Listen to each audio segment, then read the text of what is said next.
Bismillahirrahmanirrahim. Assalamualaikum warahmatullahi wabarakatuh. Innal hamdalillah nahmaduhu wa nasta'inuhu wa nastaghfiruh. Wa na'udzu billahi min shururi anfusina wa min sayyiati a'malina. May yahdihillahu fala mudilla lahu wa yudlil fala hadiya lahu. Asyhadu an la ilaha illallah wahdahu la syarika lahu. Wa asyhadu anna Muhammadan abduhu wa rasuluh sallallahu alaihi wa alihi washabbihi wa man tabi'ahum bi ihsan ila yaumiddin wa ba'da.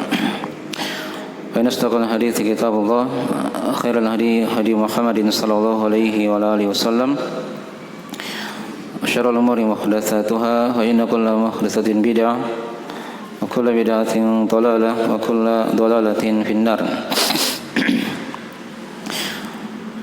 Ma'asyiral ikhwani fillah rahimani wa rahimakumullah. Pada malam hari ini kita akan lanjutkan dari pembahasan kita mengkaji 20 prinsip dalam mengagungkan ilmu yang kita ringkas dari Ta'zim al-Ilm karya Syekh Shalih bin Abdullah Al-Utsaimin hafizahullah ta'ala. Dan kita di malam ini akan masuk di prinsip yang ke-15. Ya. Sudah kita lewati prinsip yang ke-14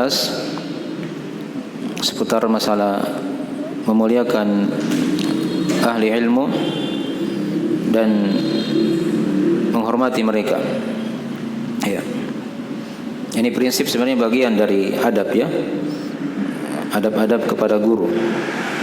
Ya. Prinsip ke-14 sampai ke-15 nanti itu juga itu masih berkaitan dengan adab-adab seorang murid kepada gurunya. Ya. Yang ke-14 sudah kita bahas dari memuliakan ahli ilmu dan menghormati mereka. Ini dari bagian adab seorang murid kepada gurunya. Ya. Dan sudah diterangkan dari keutamaan para ulama, dari orang-orang yang berilmu, dan juga sudah diterangkan dari ukuran seorang itu dikatakan murid. Ya. Tatkala dia mendengarkan satu hadis itu sudah cukup dari guru tersebut, atau satu bab pembahasan misalnya ilmu, atau satu kitab yang dia selesaikan, maka itu sudah dianggap sebagai muridnya. Ya. Dan tidak mesti dia harus mondok, ya, bertahun-tahun, tidak, ya. Penting dia sudah belajar pada guru itu, walaupun satu kali majelis, maka sudah dianggap sebagai muridnya. Ya, ketika dia sudah menjadi murid, maka dia harus menghormati gurunya dan memuliakan guru tersebut. Ya. Dan juga sudah diterangkan ayat-ayat dan hadis seputar dalil pembahasan masalah ini, ya. Ya. Maksudnya Nabi SAW itu kan diibaratkan bagaikan ayah kita. Dan demikian pula para ulama, ya, yang merupakan pewaris para nabi, itu merupakan ayah kita juga. Ya, dari sisi ayah kita yang menjadi tapi bukan maksudnya ayah dari kandung kita, ya. Ayah untuk ruh kita, begitu. Ini sudah dibahas, ya. Di antara dari keutamaan para ulama.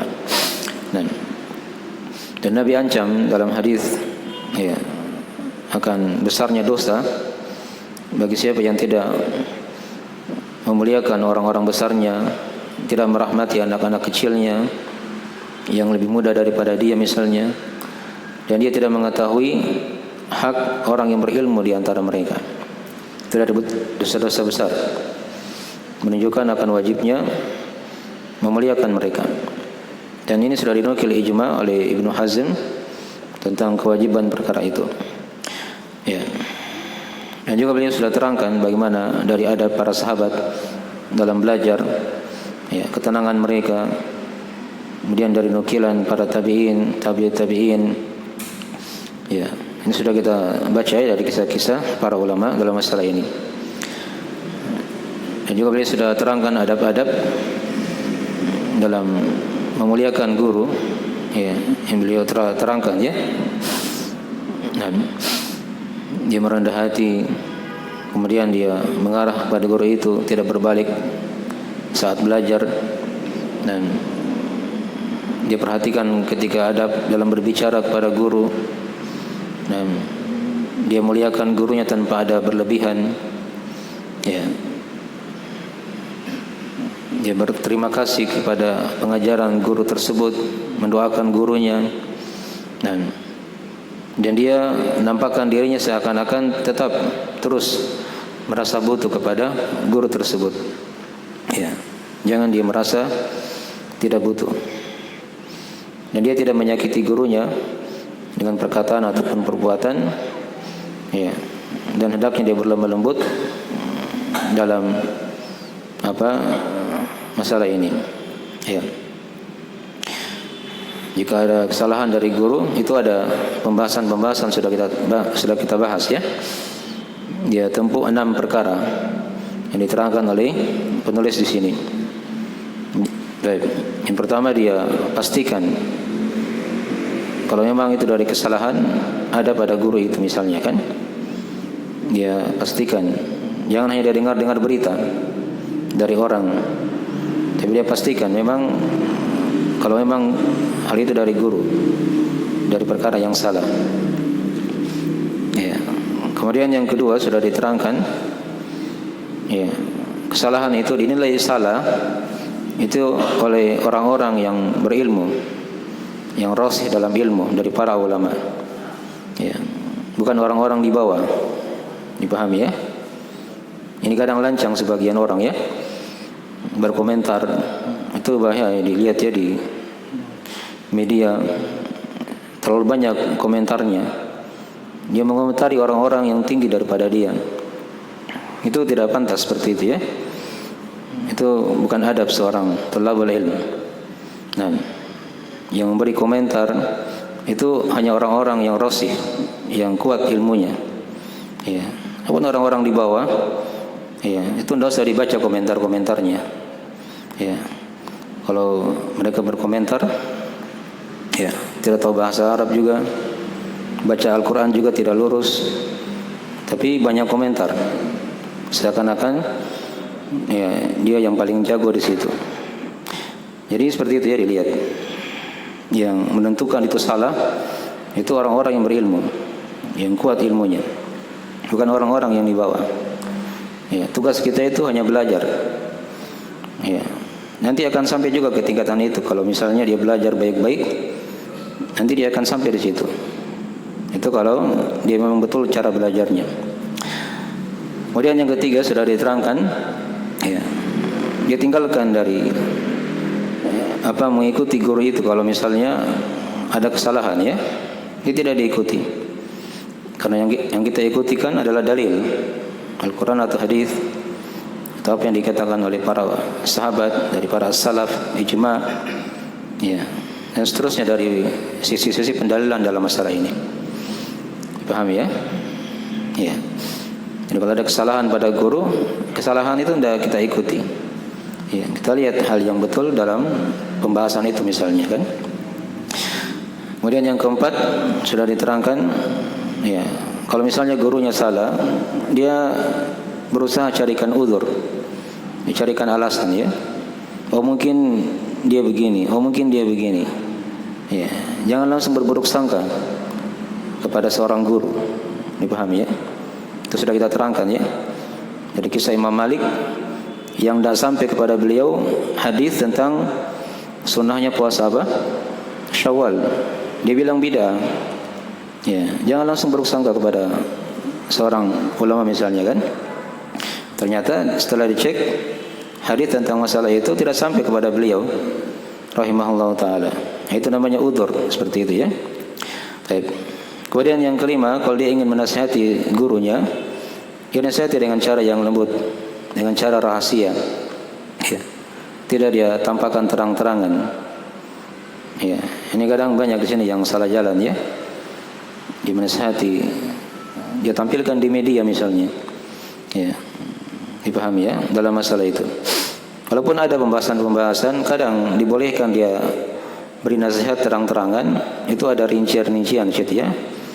Ya, dibahas oleh para ulama. Dan Tapi asalnya seperti tadi, dia nasihati secara rahasia, ya, dan tidak terang-terangan. Kemudian yang keenam, dia senantiasa menjaga dari kehormatan gurunya, ya, di hati-hati kaum muslimin. Taib. Ini dari sebagian hal yang sudah dibahas, ya, di prinsip yang ke-14. Sekarang kita masuk di prinsip yang ke-15. Ya. Kata beliau hafizahullah ta'ala, kata Syekh, al-ma'aqidul khamis asyara radd mushkilihi ila ahlihi. Ya. Prinsip yang ke-15 yaitu mengembalikan kerumitan ilmu itu kepada ahlinya. Ya. Jadi ilmu ini kadang ada pembahasan-pembahasan yang rumit, ya, yang kita lewati. Nah, maka dari cara seorang diagungkan ilmu, dia kembalikan perkara-perkara yang muskil, yang rumit, yang susah, ya, kepada ahli ilmu, ya, kepada orang-orang yang ahli di situ, yaitu para ulama. Ya, jadi prinsip yang ke-15 ini masih berkaitan sebenarnya dengan prinsip-prinsip sebelumnya, ya, dari adab seorang murid kepada gurunya. Ya. Adapun ayat-ayat dalam masalah ini sangatlah banyak pembahasan. Di antaranya ayat dalam Al-Qur'anul Karim, fas'alu ahla dzikri in kuntum la ta'lamun. Bertanyalah kalian kepada ahli dzikir, ya, ahlinya ilmu, jika kalian tidak mengetahui. Ya, dan ditegur ketika itu para sahabat dalam Al-Qur'anul Karim. Dikatakan oleh Allah Subhanahu wa taala, ya, wa idza ja'ahum amrun minal amni awil khawfi adha'u bi walau radduhu ila rasuli wa ila ulil amri minhum la'alimahu alladhina yastanbitunahu minhum. Jika datang kepada mereka perkara yang mengandung keamanan atau ketakutan, adha'u bi, mereka langsung sebarkan, ya, mereka langsung apa? Sebarkan, tidak dicek dulu, ya, apakah ini beritanya benar, langsung disebarkan. Ya. Kata Allah, walau radduhu ila rasul wa ila ulil amri minhum. Andai kata mereka kembalikan pada ar-rasul, ketika itu masih hidup Nabi SAW, atau kepada ulil amri di antara mereka, itu para ulama, la alimahu alladhina yastanbitunahu minhum, maka akan diketahui oleh orang-orang yang pandai beristinbat, ya, memberikan jalan keluar dalam pembahasan atau dalam permasalahan itu. Ya, ini kisah diterangkan, ya, panjang. Ketika itu tersebar katanya berita Nabi telah menceraikan istri-istrinya. Itu yang tersebar di luar. Ya, sudah sahabat ketika itu ribut, disebarkan, ya, sehingga mereka bersedih semuanya. Ya, padahal kenyataannya tidak seperti itu. Ya, tidak betul berita itu, ya. Itu lahir dari orang-orang yang menyimpang, ya, dari orang-orang munafik yang menyebarkan berita tersebut. Ya, katanya Nabi telah menceraikan apa? Istri-istrinya. Turun ayat menegur para sahabat. Ya, jika datang perkara yang mengandung keamanan atau ketakutan, mereka langsung sebarkan. Mereka langsung apa? Sebarkan. Andai kata mereka kembalikan kepada Rasul dan ulil amri di antara mereka, akan terjawab jawabannya. Nah, mereka tidak tanya Nabi SAW apakah betul berita itu. Mereka tidak tanya para sahabat yang merupakan alim ulama di masa itu, misalnya dari tokoh-tokoh yang besar, apakah betul seperti itu. Ya, langsung disebarkan saja. Ya, itu teguran, ya. Dan kisah-kisah seperti ini sudah terjadi dari masa Nabi SAW sampai di masa sekarang. Dengar berita, baca berita di internet, segala langsung disebar, tidak dicek. Ya, itu berbahaya, ya. Jadi diperhatikan di sini dalam adab-adab. Ya, baik. Itu panjang kisahnya, diterangkan dalam Al-Qur'anul Karim tentang tafsir ayat tersebut. Kita hanya menyinggung sedikit dari apa yang diterangkan tadi. Ya. Jadi seorang yang ingin mengagungkan ilmu agama, ya, hendaknya dia kembalikan kerumitan dari ilmu itu. Kalau ada yang susah, ada yang mungkin dia belum pahami, dia kembalikan kepada ahlinya, dia bertanya. Ya, dipahami ya? Karena itu bentuk dari seorang itu dia mengagungkan ilmu agama Allah Subhanahu wa taala. Baik. Dan kapan dia langsung sebar dari hal yang tidak dia ketahui atau dia diam-diam saja, itu berarti dia tidak mengagungkan ilmu agama, menjadi penyakit dalam hatinya. Ya, dia tanyakan supaya terjawab dari hal tersebut. Dipahami ya? Taib. Agar hilang muskilah itu, misalnya hal yang rancu, yang syubhat, itu ketika ditanyakan oleh para ulama, maka akan hilang semuanya. Ya, akan hilang semuanya. Taib. Karena tidak ada yang berbicara dalam masalah seperti itu kecuali hanyalah orang-orang yang berilmu. Ya. Dan yang lebih aneh lagi, ketika ada masalah yang rumit, justru ada yang berani berbicara di situ. Ya, padahal belum ada yang mendahului dia misalnya kan. Ini kena lagi ya keharaman yang lain, yaitu dosa berbicara tanpa apa? Tanpa ilmu. Kata Allah, "Wala taqfu ma laysa laka bihi ilm. Inna sam'a wal basara wal fuada kullu ulaika kana anhu mas'ula." Kata Allah, dan jangan kalian berhenti ya pada perkara yang tidak ada ilmu padanya, berbicara di situ. Ya. Sesungguhnya pendengaran, penglihatan dan hati itu akan ditanya. Ya, pada hari kiamat nanti. Dipahami ya?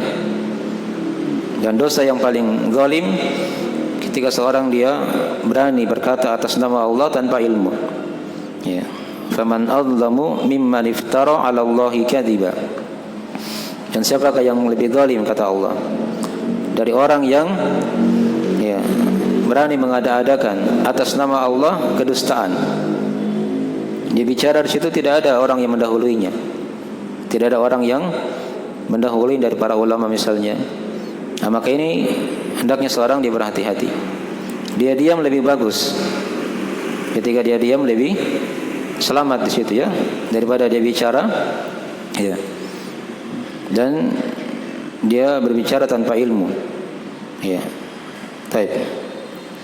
Dan para ulama itu mereka berbicara juga. Kalau ditanya mereka akan jawab. Ketika ada masalah-masalah, hal-hal yang rumit, yang rancu, mereka akan jelaskan.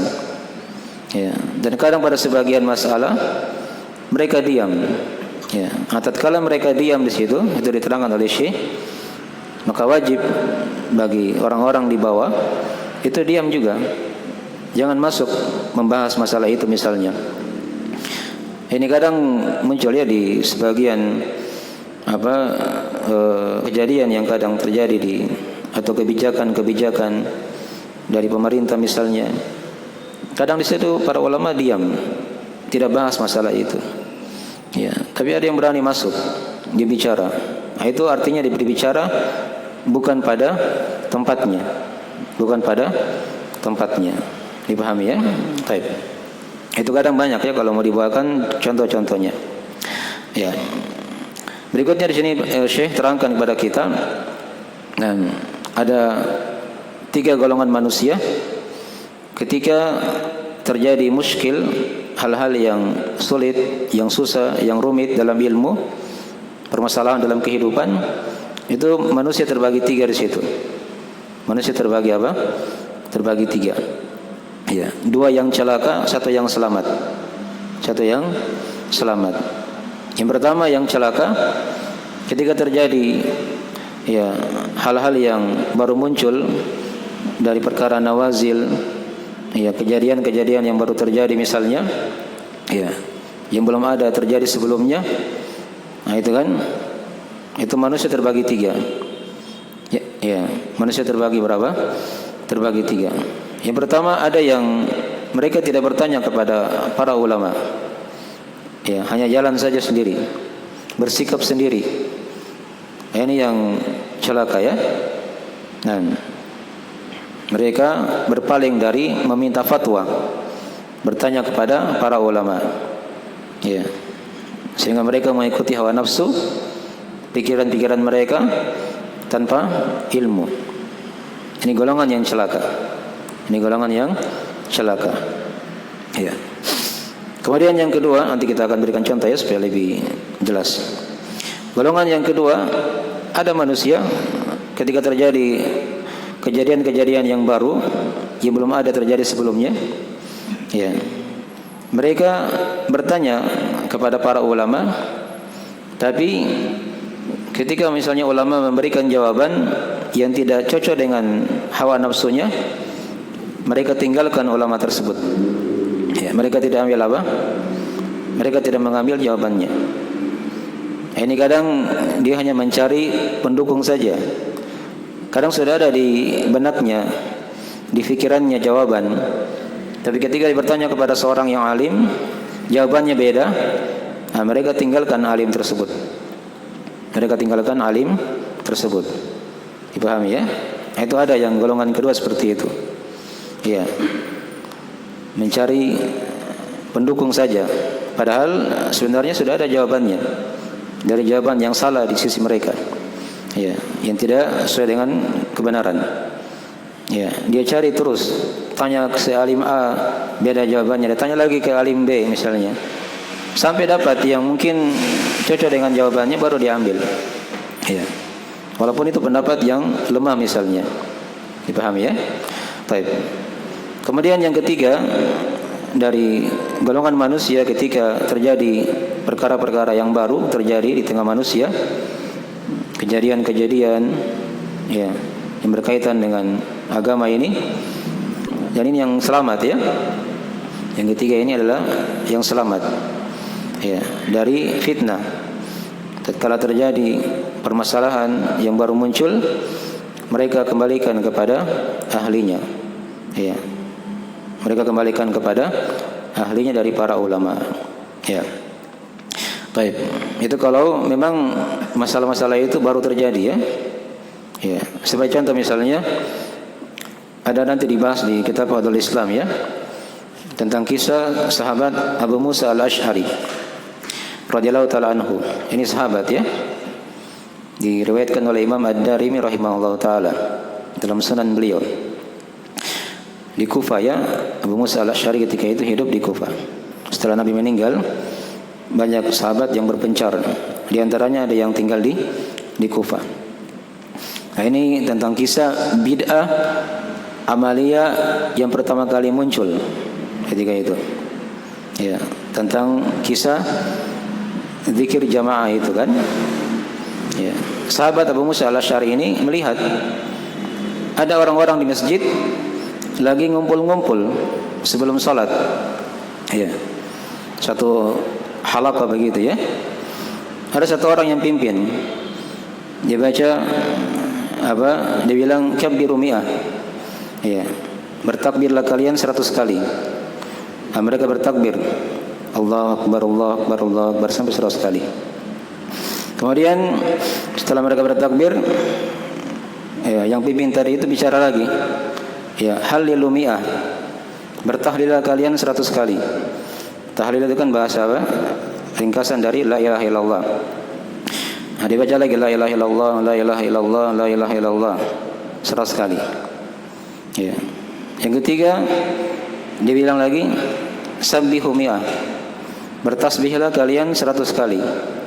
Tasbih itu adalah kalimat subhanallah. Dibaca subhanallah, subhanallah, subhanallah, subhanallah 100 kali. Ya. Ada tidak yang kayak begini sekarang ini? Hah? Ada kan? Ya. Dia baca misalnya subhanallah, di belakang ikut juga subhanallah, subhanallah, subhanallah. Ikuti. Alhamdulillah, alhamdulillah, alhamdulillah. Dan seterusnya. Ya. Nah, ketika dilihat oleh Abu Musa Al-Asy'ari, ini sahabat ini, beliau tidak langsung hukumi mereka. Beliau pergi ke rumah Abdullah bin Mas'ud, karena Abdullah bin Mas'ud itu lebih alim, ya, lebih berilmu daripada Abu Musa Al-Asy'ari. Ya. Dia tunggu sampai keluar sahabat itu, Abdullah bin Mas'ud, baru dia kabarkan, ya, tentang di masjid Ya, terjadi seperti ini. Nah, ya ringkas cerita kan sudah diterangkan ya, mungkin antum sudah pernah baca juga kisahnya. Ya. Jadi mereka ditegur oleh sahabat Abdullah bin Mas'ud. Apa kata mereka? Ya, kata mereka, ya Abu Abdurrahman, kami tidak ingin kecuali hanyalah kebaikan saja. Nah, itu dalil dari setiap orang yang melakukan apa? Bid'ah. Pasti niatnya bagus. Ya, tapi apa kata sahabat ini? Kata beliau, wa kam min muridin lil khair lam yusibah. Betapa banyak orang yang ingin kebaikan tapi dia tidak dapat. Tapi dia tidak apa? Tidak dapat. Itu satu contoh ya. Ini perkara yang baru terjadi ini. Tidak ada di masa Nabi SAW. Orang ada yang pimpin bertakbir begitu, bertasbih begitu, bertahlil begitu, tidak ada. Nanti muncul ketika itu kan. Nah, perhatikan bagaimana dari adab Abu Musa al-Ash'ari, sahabat ini.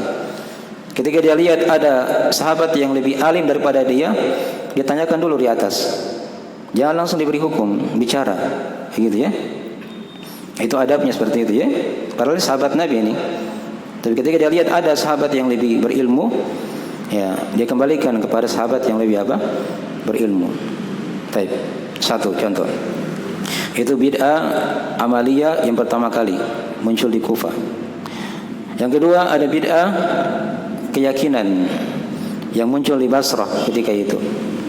Di masa para sahabat juga, di akhir masa para sahabat. Ya. Yaitu bid'ahnya orang-orang Qadariyah. Orang-orang Qadariyah. Orang-orang Qadariyah ini ketika itu mereka ingkari ilmu Allah. Mereka ingkari ilmu Allah. Jadi begini keyakinannya. Keyakinan mereka itu kalau terjadi sesuatu itu Allah tidak tahu sebelumnya. Ya. Nanti ketika terjadi baru Allah tahu. Itu pemahaman orang-orang Qadariyah. Didengar oleh sahabat, oleh tabi'in ya ketika itu yang hidup di Basrah. Ya, tabi'in ini bayangkan ya, tabi'in. Mereka tidak bisa langsung hukumi. Mereka pergi dulu ke Madinah mencari sahabat Nabi yang masih hidup. Dia tanyakan bagaimana hukum keyakinan seperti ini. Orang yang mengingkari ilmu Allah. Katanya Allah itu tidak tahu perkara itu. Nanti terjadi baru Allah tahu. Ini kan mereka sudah tahu sebenarnya ini menyimpang. Tapi mereka tidak bicara di situ. Dua tabi'in ini.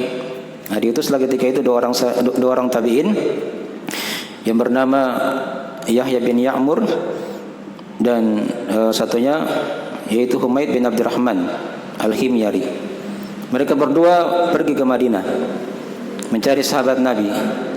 Mereka ringkas cerita bertemu dengan Abdullah bin Umar. Ya, sahabat Nabi sallallahu alaihi wasallam ya, ketika dia masih hidup. Diceritakanlah perkara itu. Maka kata Abdullah bin Umar, ya, sampaikan kepada mereka, sesungguhnya saya Abdullah bin Umar berlepas diri dari mereka dan mereka juga berlepas diri dari saya. Ya, andai kata mereka berinfak ya emas sebesar gunung Uhud, maka tidak akan diterima oleh Allah sampai mereka beriman kepada takdir. Ya.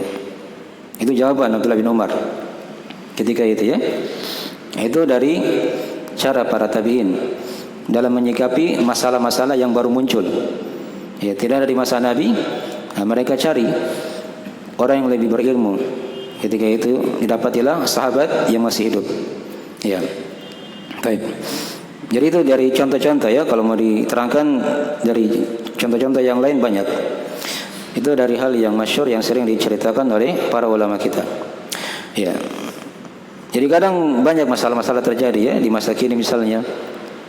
Masalah-masalah itu kadang tidak terjadi di masa Nabi SAW. Ya. Nah, itu dicarikan jawabannya kepada orang-orang yang berilmu. Jangan berani bicara kalau kita tidak punya ilmu pada perkara itu. Dipahami ya? Baik, itu adab dalam masalah ini. Ya. Baik. Agar seorang selamat dari fitnah yang terjadi di tengah manusia. Nah, jadi tadi sudah diterangkan ya, ada 3 golongan manusia. Ya, ketika terjadi kejadian-kejadian yang berkaitan dengan keamanan atau ketakutan dalam agama ini, ada 3 tadi golongan manusia ya. Ada yang tidak mau bertanya, berjalan saja ikuti hawa nafsu. Ada yang kedua, dia bertanya tapi sudah ada jawaban sebelumnya. Ya, tapi ketika diberi jawaban dan beda, mereka tidak mau ikut. Yang ketiga tadi, yang mereka memang betul-betul ingin bertanya, mendapat jawaban dari orang-orang yang berilmu. Baik. Dipahami ya? Baik. Dan kalau misalnya beliau terangkan di sini juga ya, setelah ditanyakan misalnya ada silang pendapat di situ di kalangan ulama, ini masalah yang lain ya. Kalau misalnya terjadi silang pendapat, maka kata Syekh, seorang dia ikuti pendapat yang kebanyakan. Itu yang lebih selamat. Ya. Pendapat yang kebanyakan dari para ulama. Ya. Tadi kalau kita berbicara tadi itu yang 2 contoh tadi itu bukan silang pendapat ya. Ya, itu jelas. Ini ada masalah yang lain misalnya terjadi silang pendapat ketika ditanya kepada para ulama, ada silang pendapat. Maka kata beliau, untuk jalan selamatnya untuk kita yang di bawah ini misalnya, itu kita ikuti saja pendapat kebanyakan ulama. Itu dari bentuk ya berbaik sangka kita kepada para ulama yang memberi jawaban dalam masalah itu. Jangan pilih pendapat-pendapat yang aneh, yang asing. Dipahami ya? Dalam masalah-masalah seperti itu. Ya. Baik. Boleh bawakan sini nih dari satu bait syair dari Ibnu Asim rahimahullahu taala. Kata beliau, wa wajibun fi mushkilatil fahmi ya. Baik. Tahsinun adh-dhanna bi ahli ilmi. Wajib pada perkara-perkara yang muskil pemahamannya kita berbaik sangka kepada orang-orang yang berilmu. Ya, itulah tadi kalau misalnya ada silang pendapat, kita cari saja dari pendapat yang kebanyakan ulama di situ berpendapat dengannya. Baik. Dipahami ya? Ini dari jalan-jalan ya yang diterangkan oleh para ulama kita ketika terjadi masalah-masalah yang baru terjadi. Ya, ini kan kita bicara ini masalah-masalah apa? Yang baru terjadi ya. Beda kalau masalahnya sudah sering terjadi, ya, sudah ada di masa Nabi Sallallahu Alaihi Wasallam, ya, maka ini tidak ada masalah, ya, dan itu kadang sudah dijawab juga oleh para ulama sebelumnya dalam pembahasan itu. Baik, ya, mungkin segera itu dulu dari akhir pembahasan kita di prinsip yang ke 15 ini ya, seputar masalah mengembalikan ya hal-hal yang rumit dari pembahasan ilmu ini kepada ahlinya. Ingat tadi ya, diperhatikan tadi dari pembahasan seputar masalah itu. Ya, ada hal yang diterangkan jelas jawabannya, itu yang kita ambil. Ya, ada silang pendapat, kita kembali saja kepada pendapat kebanyakan ulama. Itu yang lebih selamat. Walaupun itu kadang di sebagian masalah bukan juga jaminan. Ya, tapi kebanyakannya seperti itu dalam pembahasan seperti tadi. Dan dihindari tadi ya dari golongan-golongan manusia yang menyimpang. Ketika ada masalah, ya, dia tidak bertanya. Atau ada masalah, dia pura-pura bertanya. Ya, ketika dikasih jawaban, dia tidak mau ikuti. Dia tidak mau mengikuti karena dia sudah ada jawaban yang lain yang cocok dengan apa? Dengan hawa nafsunya. Yang selamat tadi golongan yang ketiga. Ya, yang ketiga ada masalah-masalah yang baru, dia tanyakan ya kepada orang-orang berilmu dan mereka menunggu jawaban dari mereka untuk mereka mengamalkannya. Dipahami ya? Baik. Mungkin dari sebagian pembahasan yang bisa diterangkan di prinsip yang ke 15 ini ya. Baik, segera dari akhir pembahasan kita. Ya, mungkin banyak kekurangan. Kita akhiri majelisnya. Yang subhanakallahumma wa bihamdik, asyhadu an la ilaha illa anta, astaghfiruka wa atubu ilaik. Assalamualaikum warahmatullahi wabarakatuh.